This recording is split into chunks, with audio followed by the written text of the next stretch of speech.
Hey guys, a lot of people come up to me and they say, Tricko, I need to lose some weight.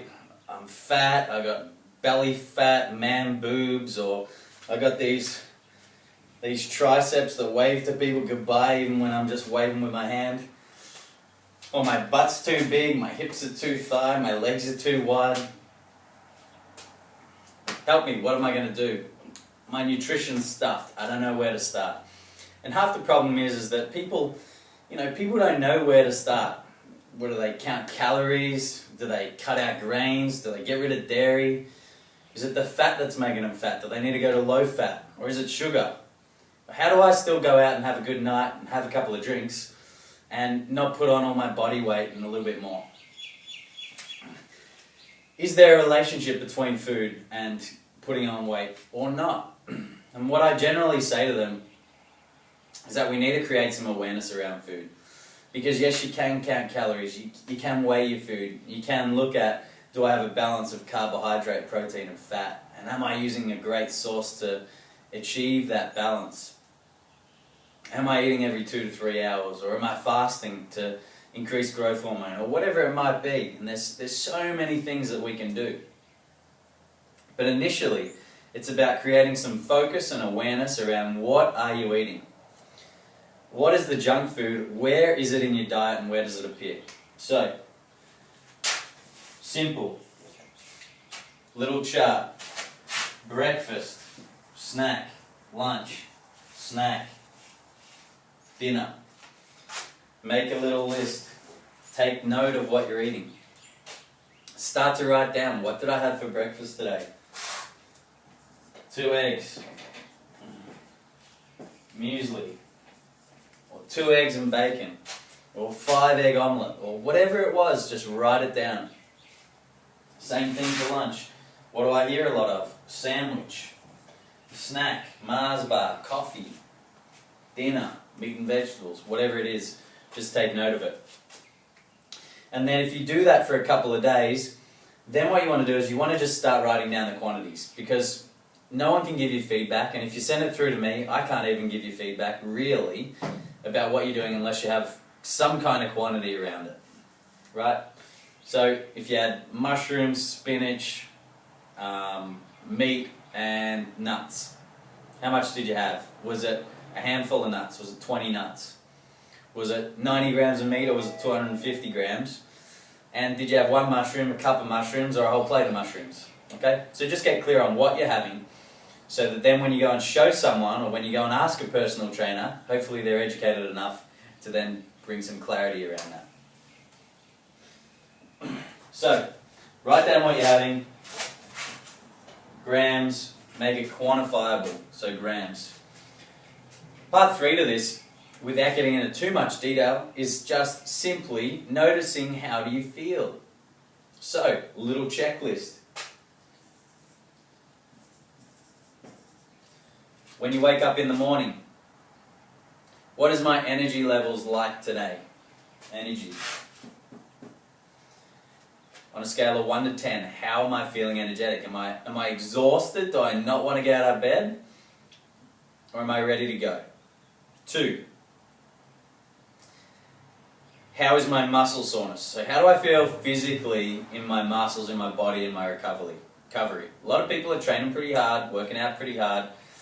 If you're not recovered, if you got muscle soreness, right, you are going to probably want to eat more, and you're probably going to feel more fatigued. So one thing that's going to be common is searching for those sugar highs. So just being aware that you have some of that soreness might mean that you're going to need to eat a little bit more quality food than you might have had the day before. So just getting some awareness around, how's my muscles? How energy and muscles. How well did I sleep? Quality, 1 out of 10. How many hours did I sleep? Time, okay? Noticing a pattern across your weeks about quality and quantity of sleep, so you know what's right for you. Finally, and probably maybe even the first thing that you should do as soon as you wake up is just take your heart rate. And over a period of time you'll be able to figure out an average heart rate, and when that's spiking, you probably haven't, you've either had a really restless sleep to start with, you probably haven't recovered it's just a sign that your body is not in its natural state. It's probably a little bit heightened. You might have a little bit more cortisol. You might be a little bit more stressed than normal. Or you just might not have recovered from yesterday's workout. You might have had a lot of crap food. If your heart rate's up, just take note that you're probably not going to feel as well today, and you want to take note of that because that might affect the way that you go and eat. Right, evening. Before you go to bed, how are my energy levels today?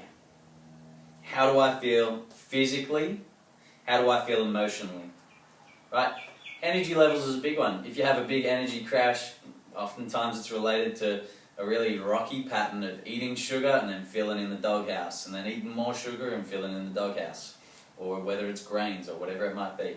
So just noticing that pattern, and then you can start to ask, why am I always feeling tired at 4 p.m?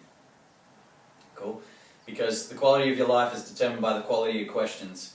And unless you've got questions about what you're doing, then you're not going to increase to that next level of quality. So start noticing the patterns. And that first one is, how am I feeling in my energy levels?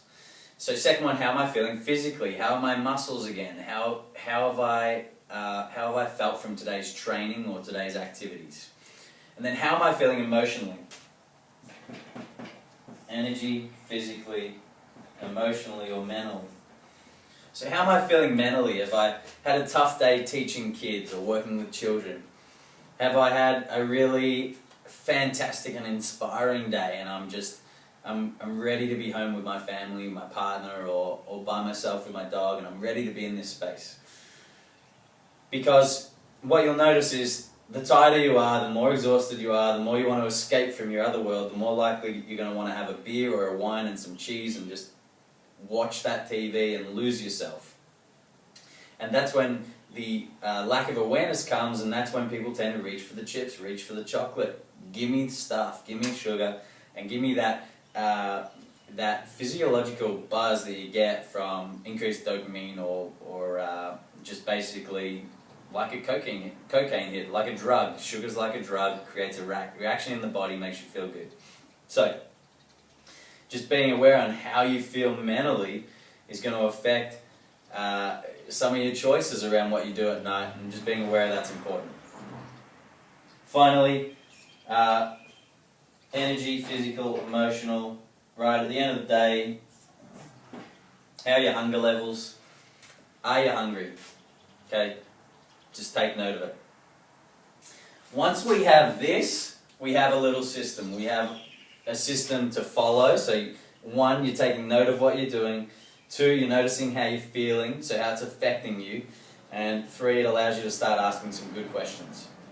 Once you have good questions, bang, shoot me an email, let me see what you've got, and we can start addressing some things. I can start giving you a little bit of feedback to make a few changes, or you might want to come along to one of our workshops and really understand the nuts and bolts of how to implement a zone paleo nutrition plan so that you can get to that next level, feel really energetic and inspired about your life, and not just eat because you got cravings, or not just eat because you're tired, or make good choices because you've got great balanced blood sugar levels, and knowing where you're at physically and mentally and how to eat for those circumstances. So use this plan, shoot me an email, and send me those great questions that you have. Thanks. Take it on board.